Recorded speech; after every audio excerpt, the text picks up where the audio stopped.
जजों के खत पर सोमोटो केस की पहली समाअत का तहरीरी हुक्मनामा जारी कर दिया। विफाक और बार से तजावीज़ तलब कर ली। जस्टिस अतहर मिनल्ला ने इख्तिलाफी नोट में लिखा कटहरे में इंतज़ामिया है और बार सबूत में इंतज़ामिया पर है।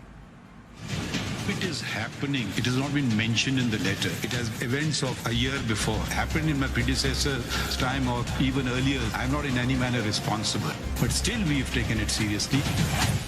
जजों के खत पर अज खुद नोटिस की समाअत। सुप्रीम कोर्ट ने रद्द अमल के लिए तजावीज़ तलब कर ली। जस्टिस अतहर मिनल्ला ने इख्तिलाफी नोट में लिखा सियासी असरात रखने वाले मुकदमात में मुदाखलत को झुटलाया नहीं जा सकता। सुप्रीम कोर्ट ने पहली समाअत के तहरीरी हुक्मनामे में Pakistan bar council, supreme court bar और वफाक से तजावीज़ तलब की हैं। हुक्मनामे में जस्टिस अतहर मिनल्ला का इख्तिलाफी नोट भी शामिल है। जस्टिस अतहर मिनल्ला ने हुक्मनामे के 12 पैराग्राफ से अदम इत्तेफाक करते हुए लिखा पैराग्राफ 1 से 12 तक से इत्तेफाक के लिए खुद को कायल नहीं कर सका। जस्टिस अतहर मिनल्ला ने लिखा जुल्फिकार अली भुट्टो रेफरेंस में अदालत सियासी असरात वाले मुकदमात में मुदाखलत को खुद मान चुकी है।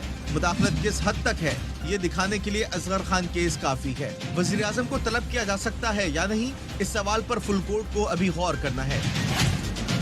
जस्टिस अतहर मिनल्ला के मुताबिक हुकूमत के कमीशन बनाने से अदलिया की आज़ादी मुतासिर होती है या नहीं अभी तय होना है। हाई कोर्ट के जजों का खत दिखाता है कि वो हर मुतल्लका फोरम पर मामला उठाते रहे। मामले की संजीदगी के बावजूद इदारे ने रिस्पॉन्स नहीं दिया। हाई कोर्ट के जजों ने वही किया जो हर जज हल्फ के मुताबिक करने का पाबंद है। हाई कोर्ट के 6 जज पर शक की कोई वजह मौजूद नहीं। जस्टिस याहिया अफरीदी ने लिखा मैं खुद को 7 रुकनी बेंच से अलग करता हूँ। हाई कोर्ट्स आइन के तहत इंडिपेंडेंट अदालतें हैं। आर्टिकल 184(3) हाई कोर्ट्स की आज़ादी पर इस्तेमाल नहीं होना चाहिए। खुद नोटिस अच्छी नीयत से लिया गया लेकिन इससे हाई कोर्ट्स और चीफ जस्टिस की आज़ादी को नुकसान पहुँच सकता है। जस्टिस याहिया अफरीदी ने अपने नोट में लिखा खत में उठाए गए मामला जुडिशल काउंसिल ज़ाब्ते अखलाक में देखे जाने चाहिए, जिस पर जस्टिस अतहर मिनल्ला ने इजाफी नोट में लिखा खत लिखने वाले 6 हाई कोर्ट जज विसल ब्लोअर हैं, उन्हें मसाइल का सामना नहीं होना चाहिए। फुल कोर्ट के सामने इंतजामिया को साबित करना होगा कि उसकी जानिब से मुदाखलत नहीं होती। कटहरे में इंतजामिया है और बारे सबूत भी इंतजामिया पर है।